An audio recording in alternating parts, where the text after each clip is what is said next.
Firstly, I may like to correct you in the first statement that the Russian Air Force was not utilized. The Russian Air Force has been utilized to its fullest. Probably the persistence of use of air power till attainment of air dominance or air superiority was not there. Some of the principles of the characteristics of use of air power were not exploited to the fullest. When it comes to our own preparedness, we have now two ends of the spectrum. We prepared for a short and swift war or a long and protracted war.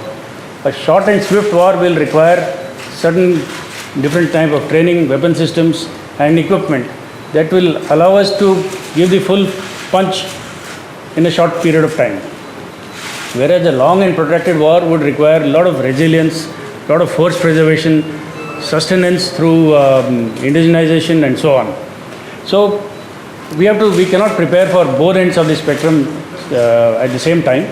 We are constantly watching the situation that is develops across our borders, and we will change our philosophy if the need arises. But suffice it to say that we need to build full spectrum capabilities to be able to counter the adversary in all the domains that are emerging today.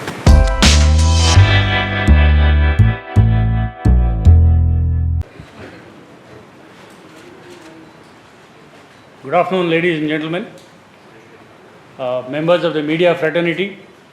A very warm welcome to all of you. It's good to see a house full today.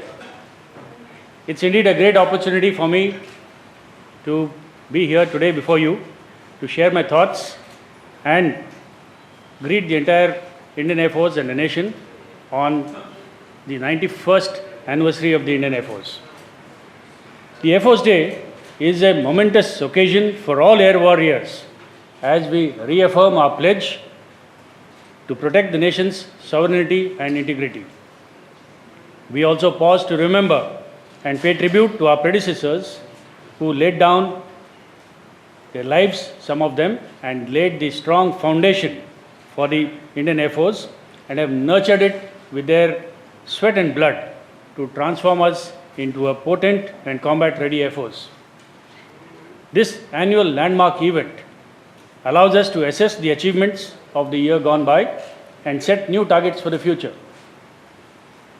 Owing to the volatile and uncertain geopolitical landscape in our region, the need to have a strong and credible military has become an imperative. The Indo-Pacific region is the new economic and strategic center of gravity of the world and offers us both challenges and opportunities. The Indian Air Force, with its inherent capability to see the farthest, reach the fastest, and hit the hardest, will be critical in mitigating these challenges and will remain a fulcrum in projecting India's might in the region. Indian Air Force has played an important role in all the fought by our country, undertaken punitive airstrikes when called upon, extricated our diaspora from conflict zones, and provided succor and relief through HADR missions within and beyond our boundaries. We carried out Operation Kaveri to evacuate our citizens from Sudan, where we flew 22 sorties, extricated 2,100 persons, and carried 58 tons of critical load. During Operation Dost to aid Turkey and Syria, we flew 28 sorties, carried 307 tons of load. These operations were carried out under challenging circumstances, and our crew executed the missions flawlessly. In the last 1 year, we have employed our assets for flood relief operations in Himachal Pradesh, Telangana, Punjab, Haryana, and Maharashtra. Rescue operations were undertaken in Ladakh after heavy snowfall, and we deployed our helicopters to fight forest fires in Goa and Tamil Nadu. Towards aid to civil authorities, we responded quickly to deploy central forces where required to restore law and order. Modern warfare is constantly undergoing a transformation due to rapid advancements in technology. Indian Air Force, being a technology-intensive force, needs to keep pace with these advancements and assimilate new technologies to remain relevant. To achieve this, we have embarked on a journey of transformation and are progressing in a planned and systematic manner. Our focus is on force multipliers in the form of AI-based decision tools, electronic warfare equipment, robust networks, and harnessing space and cyber capabilities. While adding newer and more potent equipment, platforms, and weapons to our arsenal, we are also committed to Atmanirbhar Bharat and are contributing extensively towards enhancing indigenization in defense production. Fast-paced development and operationalization of indigenous aerospace projects, persistent surveillance capability, shortening of sensor-to-shooter time, long-range precision weapons, and development of multi-domain capability are the main focus areas of the Air Force. We have recently witnessed the induction of the first C-295 aircraft in 11th Squadron. The project is an important milestone in boosting our defense industry and will contribute immensely by generating 42.5 lakh man-hours of work involving 6,000 direct and indirect jobs and skill employment opportunities. Around 125 MSMEs spread over 7 states will be involved in the manufacturing of over 13,400 parts, 4,600 sub-assemblies, and all the 7 major component assemblies. Research and development plays a significant role in ensuring the armed forces remain future ready. Scientific breakthroughs will convert into battlefield capabilities after a certain gestation period, but they are critical to ensure that we are equipped to fight tomorrow's wars with weapons and systems incorporating the latest technology. The IDEX and MAKE programs have given the desired impetus to the Make in India initiatives for defense-specific research and development. We took the lead by signing a contract under IDEX program for counter-UAS systems.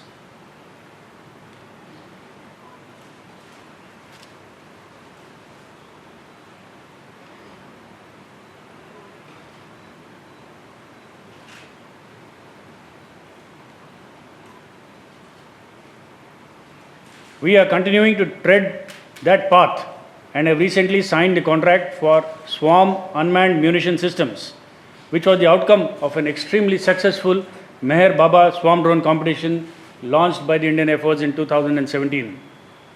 While work is in progress to develop capabilities like manned-unmanned teaming, high-altitude pseudo-satellites, we are also looking at innovation solutions to resolve day-to-day functional issues to improve operations, maintenance, and administration activities.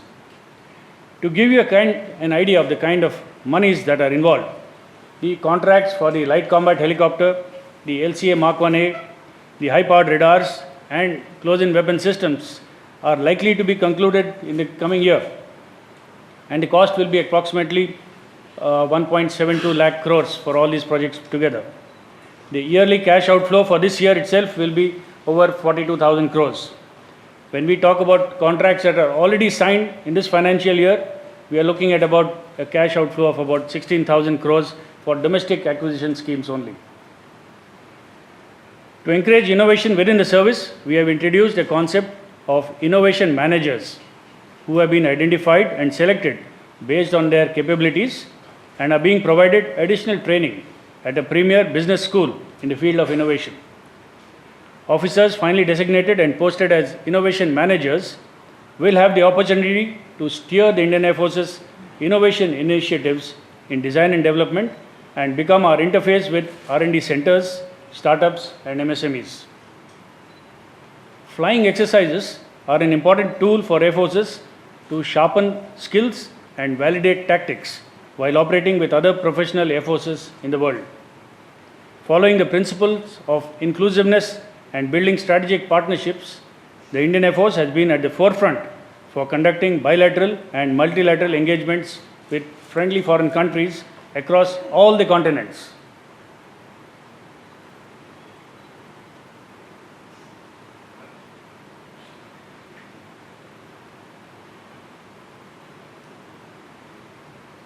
Some of the exercises that we have undergone in the last 1 year are flashed on the screen.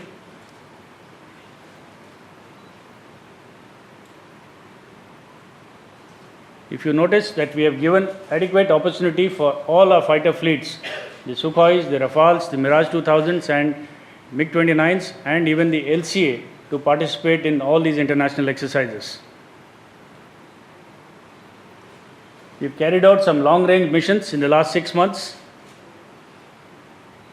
getting airborne from bases in Gujarat, going all the way to Djibouti and back, going all the way to Maldives and back, and the Rafales carried out a long-range missions taking off from their home base, going all the way to the island territories and returning.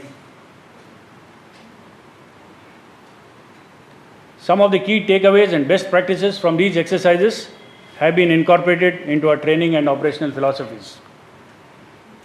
For us in the Indian Air Force, the man or woman behind the machine is the most important asset in our inventory. Human resource management remains our topmost priority.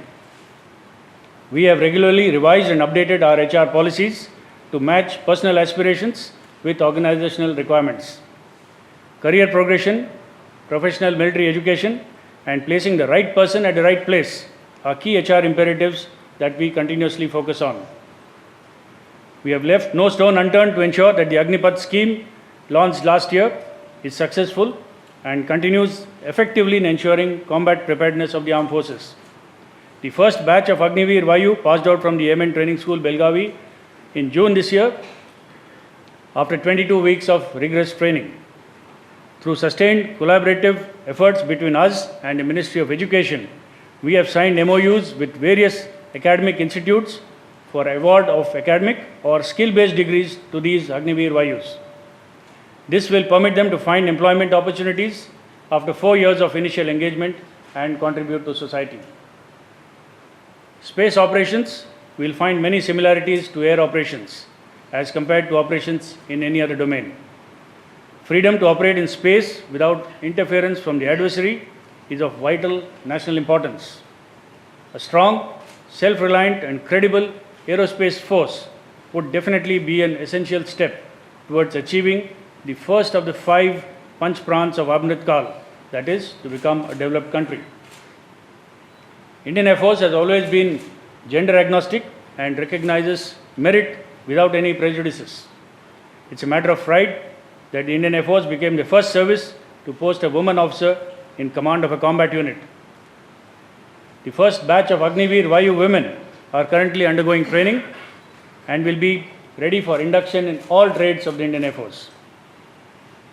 As we progress into our centenary decade, you have my assurance that the Indian Air Force will remain fully committed to the protection of sovereignty and territorial integrity of our country.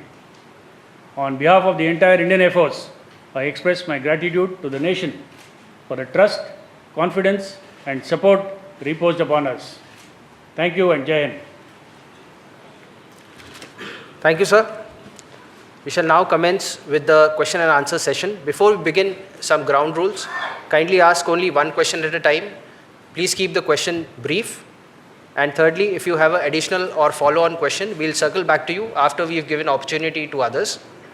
To begin with, Mr. Ajit Dubey. Sir, good morning. This is Ajit Dubey from ANI, sir. Sir, you talked about Atmanirbharta in defense sector.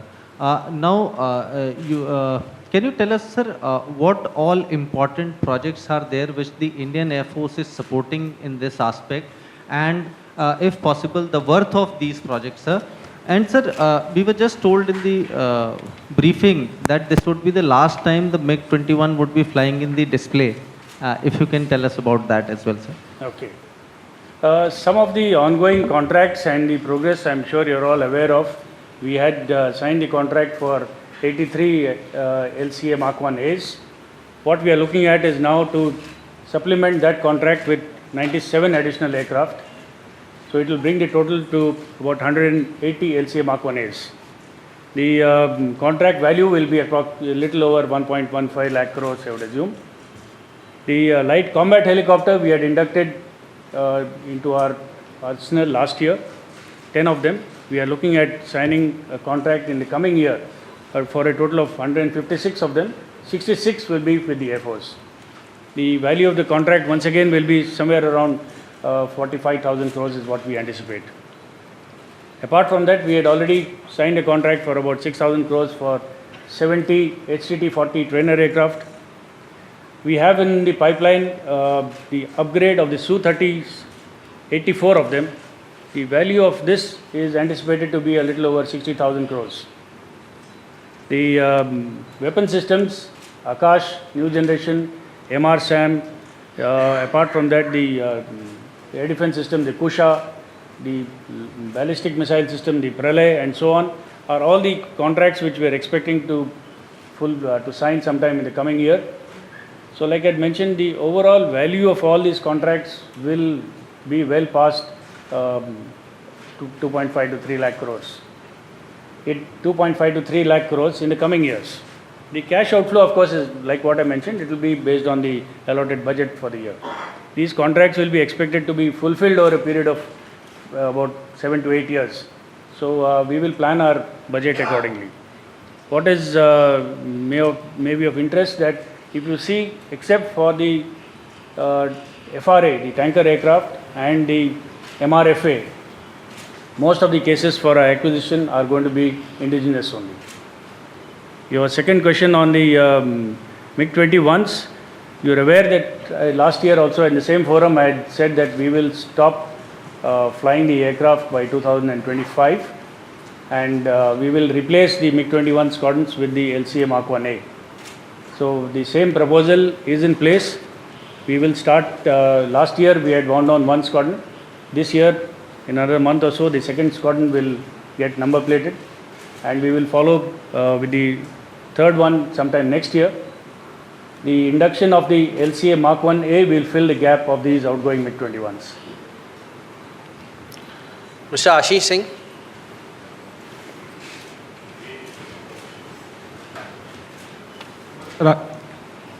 Morning sir, Ashish from ABP. Sir 42 squadrons ये हम पिछले कई दशकों से सुनते रहे in terms of target और at least the minimum requirement asset और squadrons point of view.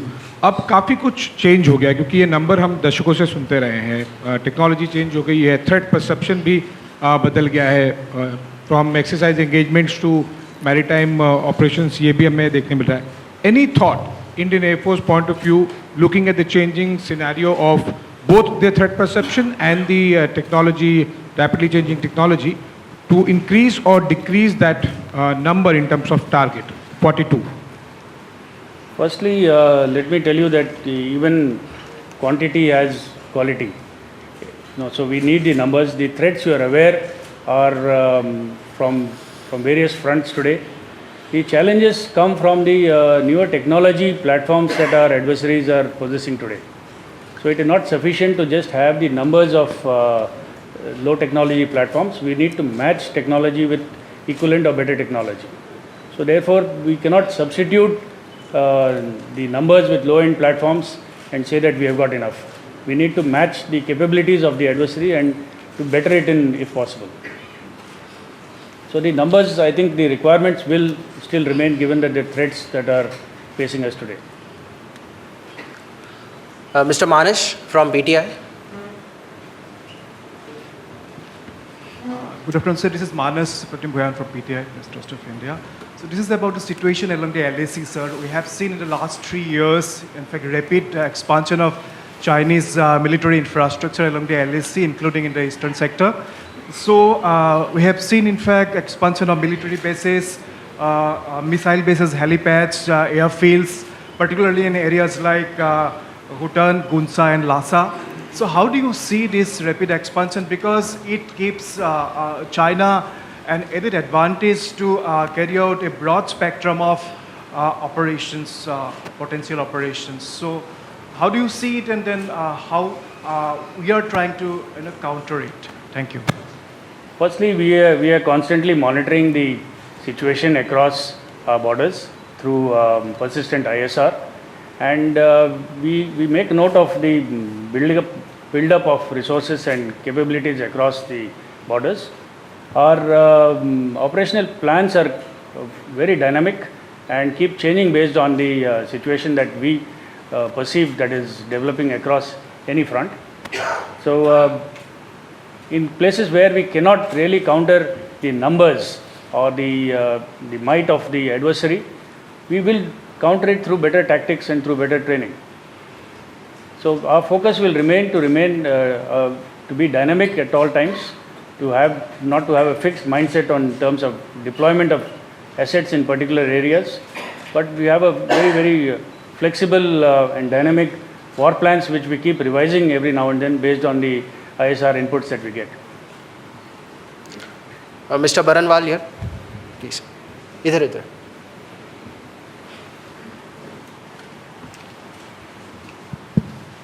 Sir, good afternoon. During the Indo-Pacific Army Chiefs Conclave, US Army Chief said that India is perceived as regional power. Can we ask you, through your eyes, what all is needed to be the regional power in real terms? I think what constitutes firstly I must acknowledge that what he said is absolutely correct. We are a regional power, we are a power to reckon with. The constitution, the elements that will constitute this, like I keep saying time and again, can use the acronym DIME. So our diplomatic prowess, the information capability, our economic powers today, and of course the military. So all these, we need to strengthen all the four pillars of the DIME to be able to reckon as a regional power. And I think we are well on the way to be acknowledged globally as a regional power. And there's no doubt on that. Mr. Sanjeev, there.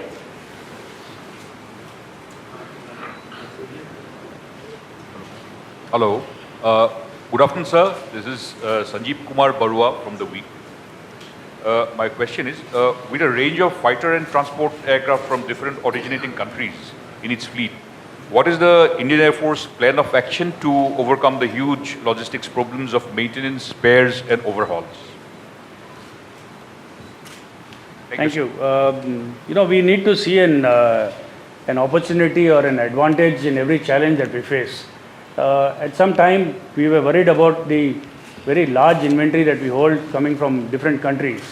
But after the ongoing conflict in Europe has taught us that it is better to have multiple options always open to build up our inventory. We face some challenges in terms of receiving spares from Russia and Ukraine. However, our indigenization drive had taken off a few years ago. A lot of joint ventures were signed by the Russian companies with Indian companies, and which is helping us to mitigate over the shortfall of the spares flowing in from these two countries. In the long term, we also are looking at inviting more of these firms to come and partner with Indian firms to be able to build spares and build components in India so as to sustain our equipment for the next few decades. So the outlook is not bleak at all. It is quite bright. In fact, positive responses are visible, and I'm confident that we should be able to overcome the shortage of spares that we keep going through a sinusoidal curve. When there is a dip, there is always a rise. So we look at the light at the end of the tunnel.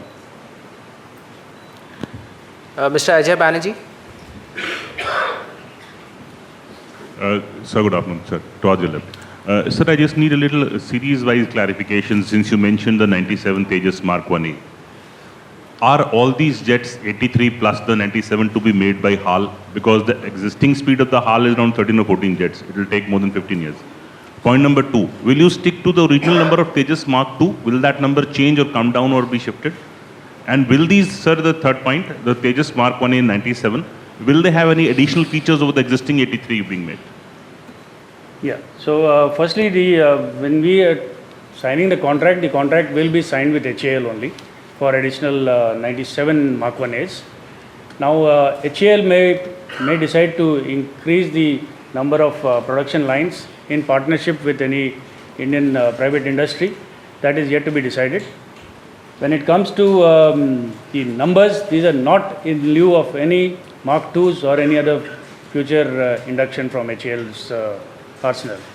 So these are independent, these are to cater for the drawdown in the MiG-21 fleet. and the requirement to build up our numbers at the earliest. Yeah, so the additional improvements will not be very, very drastic. There will be some changes based on the newer technologies that are available today. Mr. Rahul, please. Sir, can you hear me? Yeah, I can hear you. Yeah, Rahul, I can hear you. Good morning, sir. So my question is a follow-on to a question asked by Manish earlier. So what is your assessment of the situation along LAC right now? And two, sir, you pointed out that there are some areas in which the adversary might have an edge, and we are catching up, in terms of planning and tactics. So what are those areas, sir? The first, the area is, I would say, is the air defense networks. The number of just the sheer number of radars and SAW systems which are deployed are quite large. So that is one thing that we keep making amendments to our operational plans based on where these radars and SAW systems are deployed. So this is what I mean by constantly reassessing the deployments and refocusing our own deployment patterns. Mr. Snehesh? So the situation along the LAC right now, so what is it like?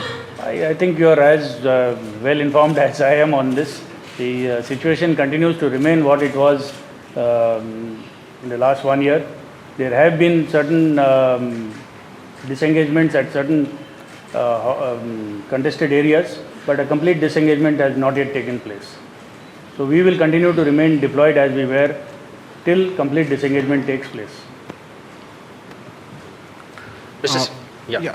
So Snehesh here from the print. You mentioned about the MRFA program. Now this has been pending for long. The Air Force is yet to move the MOD even for the AON for the program. So by when do you think this move will happen? And would this be a redone of the MRFA contract in the sense that the trials and all will take place, or has the Air Force decided on what it wants to do and with what? Especially in case of the Navy, which has gone in for the Rafale M. Yeah, so the MRFA case is pending for quite some time for major decision points to be taken in terms of what form do we move this in, whether it will form the classic, it will conform to the classic DAP 2020 procedures, or do we need to go in for an intergovernmental agreement with some country. So pending that, the case is still held up for AON, and I am hopeful that some decision is taken in the near future and we start progressing on this case. Mr. Sudhiranjan Sen? Sir, you're Sudhiranjan from Bloomberg, sir. So you just kind of mentioned that you're encouraging Russian and Ukrainian companies to set up facilities in India because of the large dependence that the Air Force has. Any, understanding that you can give us on which are these companies, have they set up, or where the negotiations are in this, sir? One name comes to mind is there's an Indian company called Space Era, which has an JV with CRET for the electronic warfare equipment which is fitted on the Su-30. I think I'll ask my Deputy Chief if he can recollect any other name on this. Please get a mic here. Okay. So, or the AOM.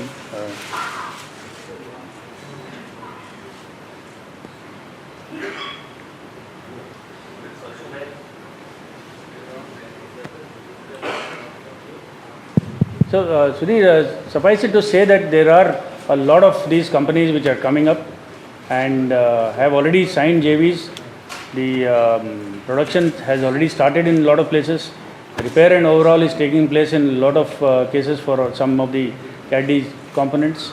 Some of the spares are being either manufactured or overhauled within India now.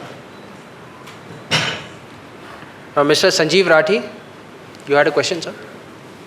There. Sir मैं संजीव राठी हूँ UNI वार्ता से। Sir ये अग्निवीर योजना को तकरीबन 1 साल होने वाला, आप कह रहे थे फर्स्ट बैच आ गया है, तो अब तक आपका अनुभव कैसा रहा है इसके बारे में, और आप क्या सोचते हैं कि जो वायुसेना का मैंडेट है या रेस्पॉन्सिबिलिटीज़ है उसको आप इस योजना से पूरी तरह कर पा रहे हैं, उसका दायित्व पूरा कर पा रहे हैं, या उसमें कुछ थोड़ी बाधा आपको लग रही है, या ये प्रभावशाली योजना है? दोबारा बोलिए, कौन सी योजना के बारे में? अग्निपथ। अग्निपथ, जैसे आप जानते हैं, ये एक हमें एक नया अवसर देती है, नया मौका दिया है इसने to review our entire training process, to review the way we train and equip our air warriors to be competent enough to handle all the tasks that they are supposed to do. तो इसमें क्या किया हमने, पहला बदलाव जो लाया है, हम हमारी प्रशिक्षण प्रणाली में बदलाव लाया है। जो पहले 36 हफ्ते का ट्रेनिंग होता था, उसको हमने कंप्रेस करके 22 हफ्ते में किया है। हमने स्किल मैपिंग की है। जो अग्निवीर ज्वाइन कर रहे हैं, उदाहरण के लिए पहले ऐसे होता था कि हर एक वायु सैनिक को 50 घंटे इंग्लिश लेसन्स लेने पड़ते थे, क्योंकि हमारे सारे मैनुअल्स सब डॉक्यूमेंट्स इंग्लिश में हैं। उनको to understand the document they have to know English. अभी हमने जैसे स्किल मैपिंग की है और हमें पता चला है कि लगभग 80% लड़के ऐसे हैं जिनको ज़रूरत नहीं है इस 50 घंटे इंग्लिश ट्रेनिंग की। तो उसके in lieu of that we have put some other training. तो इसी तरह हमने ट्रेनिंग को कंप्रेस किया है और हमारे अभी लगातार यही प्रयास रहेगा कि आने वाले 3-4 सालों में उनके यूल्स हमने किए हैं। So after 1.5 years first skill updation के लिए सब तैयार होंगे। तो based on what are the skills and how much they assimilate, फिर उनको नेक्स्ट लेवल पे ले जाएंगे। तो ये हमें मौका दिया है कि अग्निपथ स्कीम ने to change the entire training philosophy. Colonel A.K. Sharma, there in the center.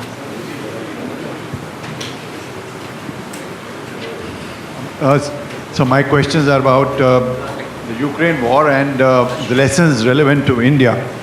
Now, it's noticeable that the Russian Air Force has not taken part in the operation so far, not in a noticeable way. Probably because of high density anti-air environment or a similar reason. And now, my question is, does that cause concern to the Indian Air Force, which is holding a similar inventory? Number two, is it a glimpse into how the future air wars are going to be fought? And if that is the case, are we actually modernizing in that direction, or are we by force continuing to go the indigenization way and collecting what we may not need? Firstly, I may like to correct you in the first statement that the Russian Air Force was not utilized. The Russian Air Force has been utilized to its fullest. Probably the persistence of use of air power till attainment of air dominance or air superiority was not there. Some of the principles of the characteristics of use of air power were not exploited to the fullest. When it comes to our own preparedness, we have now two ends of the spectrum. Be prepared for a short and swift war or a long and protracted war. A short and swift war will require certain different type of training, weapon systems and equipment that will allow us to give the full punch in a short period of time. Whereas a long and protracted war would require a lot of resilience, a lot of force preservation, sustenance through indigenization and so on. So we cannot prepare for both ends of the spectrum at the same time. We are constantly watching the situation that is develops across our borders, and we will change our philosophy if the need arises. But suffice it to say that we need to build full spectrum capabilities to be able to counter the adversary in all the domains that are emerging today. Whether not just the three conventional domains of air, land and sea, but we have to develop capabilities, full spectrum capabilities, including space, cyber, electronic warfare and so on. And we are cognizant of the changing dynamics that we have seen in this war, use of one end, the small sized drones to the hypersonic weapons. To be able to counter both ends of the spectrum with the existing inventory may always not be feasible, but we are aware of these new developments, and our procurement plans will cater for countering as far as possible both ends of the spectrum. Mr. Manjeet Negi. Sir मैं जानना चाहता था कि air force के सामने जो future challenges हैं और ख़ासतौर से रूस यूक्रेन के बीच रूस से जो S-400 सिस्टम हमने लिया है उसकी तैनाती को लेकर क्या अपडेट है, मतलब या वो तैनात है, और जो बाकी उसका आना बाकी है उसको लेकर क्या अपडेट है? आपको जानकारी होगी कि हमारा कॉन्ट्रैक्ट था 5 सिस्टम्स के लिए, उसमें 3 की डिलीवरी हो चुकी है और उनके रूस यूक्रेन युद्ध के कारण डिलीवरीज़ में रुकावट आई है, पर हमें उम्मीद है कि आने वाले 1 साल में होपफुली रिज्यूम हो जाएंगे 2 स्क्वाड्रन्स और पूरा हमारा जो कॉन्ट्रैक्ट है वो फुलफिल हो जाएगा आने वाले सालों में। उसके अलावा इंडिजिनस प्रोजेक्ट है, प्रोजेक्ट खुशा, जो LRSAM की बराबरी का प्रोजेक्ट है, उसका प्रोक्योरमेंट केस भी हमने मूव किया हुआ है, चैप्टर 4 के अंडर रहेगा, डिज़ाइन डेवलप बाय DRDO। सो इसमें भी जैसे मैं कहा हमने बजट भी करके रखा हुआ है for additional 5 squadrons of the Kusha long range air defence system. तो इसको लेके हमें उम्मीद है, इसके साथ साथ जो है लॉन्ग रेंज, ये तो लॉन्ग रेंज कैटेगरी में है, MRSAM का भी इंडक्शन हो रहा है 18 फायरिंग यूनिट्स का। हमने 7 और आकाश स्क्वाड्रन्स इंडक्ट किए हैं इसी साल, और अभी आगे प्रयास होगा कि क्लोज इन वेपन सिस्टम्स और anti UAS counter UAS systems को किसी ज़्यादा जल्दी से जल्दी इंडक्ट किया जाए। तो यही हमारा प्रयास है for towards the air defence. Mister Madhurendra.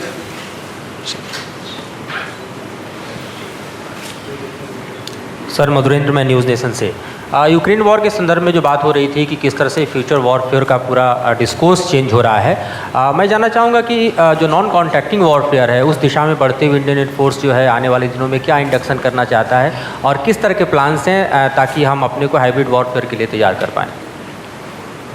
हमने इसी साल पिछले साल एंड में नया डॉक्ट्रिन रिलीज़ किया था। एक डॉक्ट्रिन में हमारा एक अहम मुद्दा है इसमें, to be able to adapt to the newer paradigms of warfare, including hybrid and non-contact warfare. तो इसको लेते हुए हमने जो फर्स्टली इज़ आर इक्विपिंग, जैसे मैंने ओपनिंग एड्रेस में बोला था, there are certain force multipliers,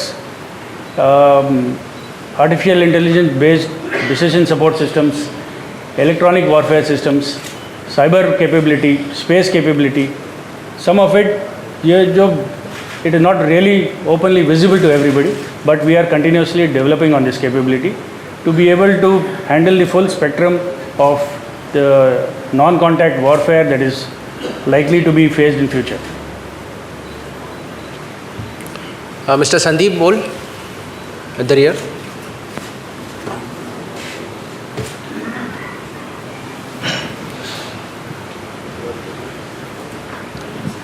sir मेरा नाम संदीप है, न्यूज़ 18 इंडिया से। मेरा सवाल है सर, आपने एडवर्सरीज़ की बात की, ये दोनों एडवर्सरीज़ जो हैं यानी चाइना और पाकिस्तान, दोनों एक ऑल वेदर फ्रेंडली हैं। चाइना जो है 5th जनरेशन फाइटर एयरक्राफ्ट के मैन्युफैक्चरिंग को 100 तक ले जा रहा है, ऐसी रिपोर्ट्स है।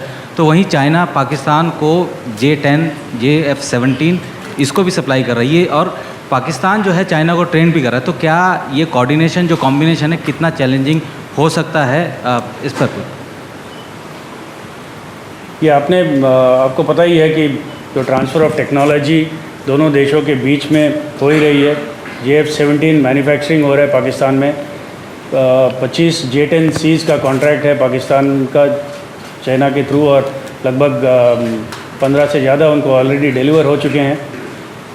We keep observing these trends and हमें ये भी जानकारी है कि पाकिस्तान और चाइना इकट्ठे ट्रेनिंग करते हैं। उनका हाल ही एक एक्सरसाइज शाहीन हुआ था, तो जो पाकिस्तान के टैक्टिक्स हैं वो चाइना को ज़रूर इस एक्सरसाइज के थ्रू उनको जानकारी मिलती होगी।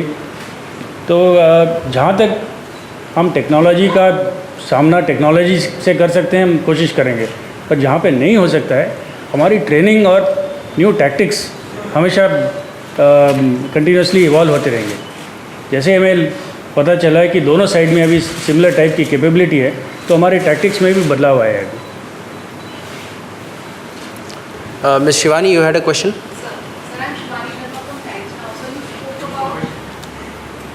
Sir, in your address, you spoke about achieving the goals of Amrit Kal, and we've been seeing a lot of modernization plans going on.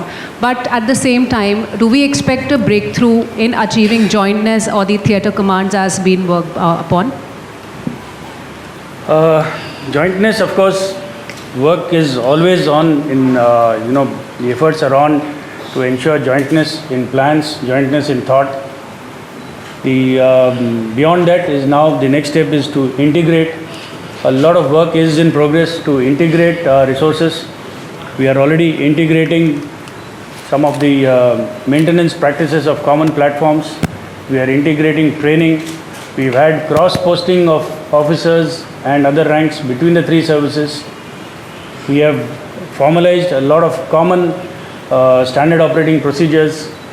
So integration is a work in progress, and we are paying complete attention towards achieving greater integration among the three services. When it comes to the theatre command, we are now talking about the structures. These structures, of course, work is in progress. We meet very frequently to keep discussing on the manner in which the structures will be formulated with least disruption to our warfighting capability. What we are looking at is creating a structure that is designed for our conditions, for the Indian conditions, and not emulating something from some other country. We are continuously aware of the threat perceptions in our neighborhood. So these structures will have to cater for the continuously changing threat perceptions and, of course, the geopolitical landscape. So it is work in progress. Let me assure you that we will see the end result sometime soon. Ms. Amrita, you had a question? Sir, Amrita from the Indian Express. Could you give us some brief on the quantum of air infrastructure which has been built in the last 3 years, especially in eastern Ladakh and the northeast? Okay. Firstly, we have had in the past, it is not recently, the Northeast project, through which we had created 9 advanced landing grounds in Arunachal Pradesh and the Northeast. All of them are not only operational, we have opened them up even for use by civil aircraft under the UDAN scheme. In the eastern Ladakh, we have got the approval for creating an airbase at Neoma. The sanction has been accorded recently, and work will start shortly on creating an airstrip at Neoma. Apart from that, we are focusing on creating hardened aircraft shelters, weapon storage areas, and securing all our assets that are already existing in these border areas. Mr. Dinakar Perry, you had a question? Hi sir, Dinakar with the Hindu. Sir, on the medium transport aircraft, now that you have begun inducting the C295, what is the way forward on the MTA, and how are you going to reclassify the transport fleet if given the current requirements?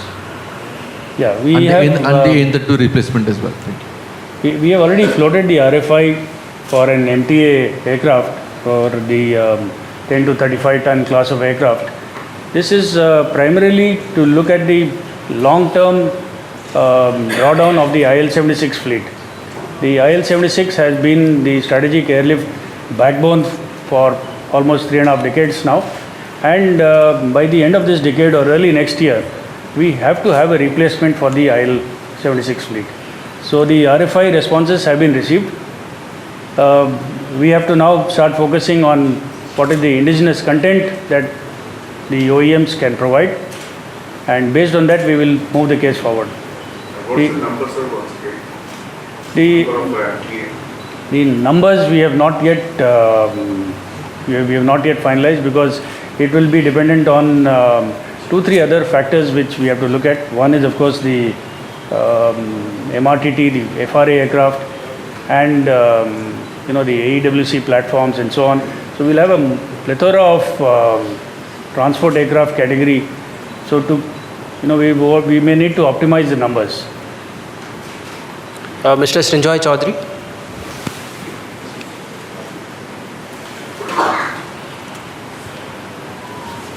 Sir, over here. So on the 22nd of September, 12 senior personnel from a Turkish company, I think it's called SDF, landed up in Muri in Lower Topa. And this is to help the Pakistanis with image processing, EW, radar, stuff like that. So it is generally been seen that Turkey has been helping Pakistan a lot. Is there anything that India can do? Have you asked the government, maybe it can be taken up at a diplomatic level or something like that? The second thing is near Mansarovar, the Chinese have installed a flat board radar. So in both these cases, since you people have been discussing this, clearly they are important. Can you tell us what is happening on both counts? I think the partnership between Turkey and Pakistan is well known. They have not only got a lot of equipment, Pakistan has got a lot of equipment from Turkey. They are also been exercising together for many years. They have an annual or a biannual exercise called the Anatolian Eagle. They have been participating. We are aware of the strong partnership between these two nations, but I don't know whether it is up to me to decide on how to counter this partnership between the two countries. But suffice it to say that I think we have adequate measures in place to ensure that we also have robust partnerships with our strategic partners. When it comes to the radar deployments, yes, there are not only there, all along the northern borders, there are newer radars that have been seen to be deployed.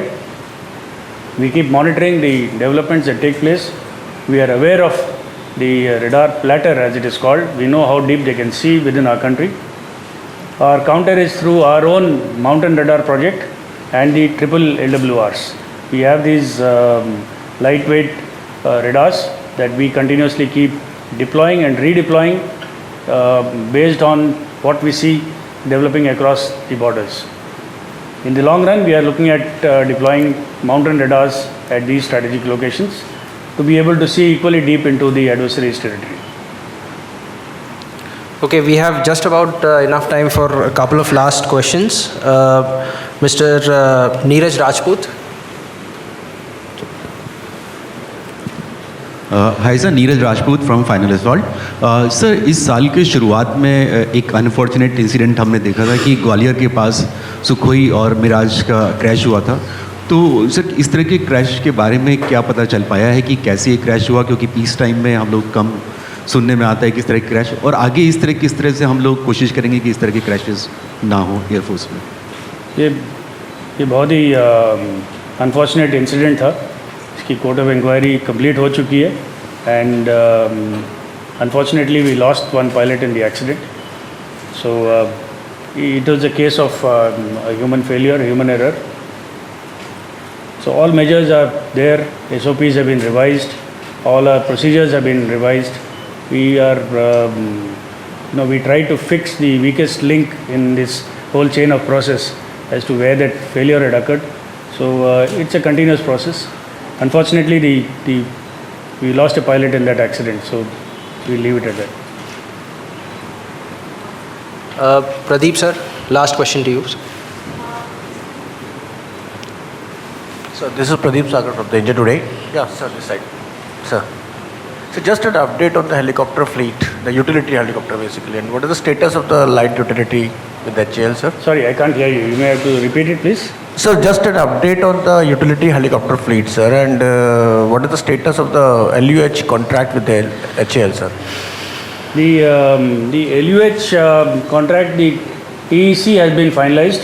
We are, I think, already in the process of starting the CNC for the LUH. That's what you're asking, the LUH?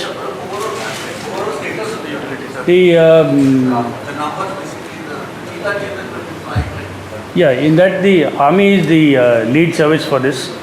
So right now the contract is for the initial LUH Mark 1, as it is called, that is the LSP version which has come out. The other case for The LUH Mark II is still at what we call the statement of case, SOC stage. Numbers are not yet decided for the LUH. Thank you very much. I am sure there are some additional questions we can take one.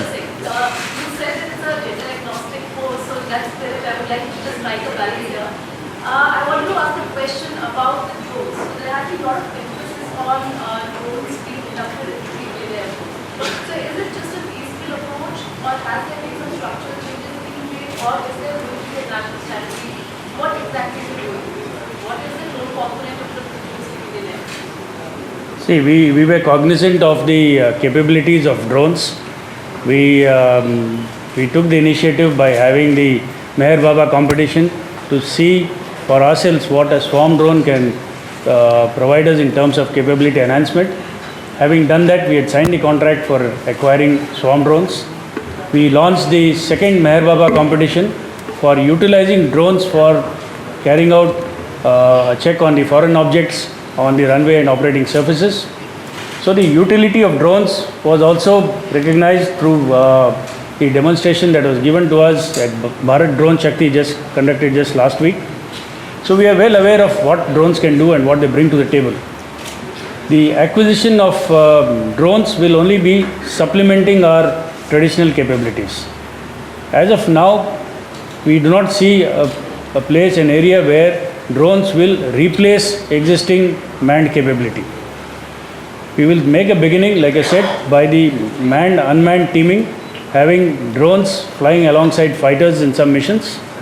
And as the technology develops and it has adequate AI-based capability to replace the man in the loop, we will have to transform into unmanned systems, carrying out or completely replacing manned systems in the future. Thank you so much. I'm sure there are some more questions, but questions off the record can continue subsequently. Thank you. As we have organized for you. Thank you, ladies and gentlemen. Thank you. Please join us for lunch.